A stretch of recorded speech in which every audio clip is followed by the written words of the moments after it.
Now we're ready to get the eyes put into our Peter Rabbit. The things you'll need to do this are some ball-headed pins or some test eyes if you have those. I like to have my slicker brush handy, a long needle.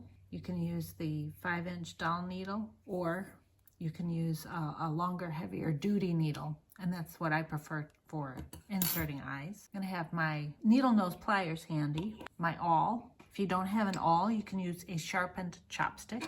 And then I like to use these curved embroidery scissors, help me do some trimming.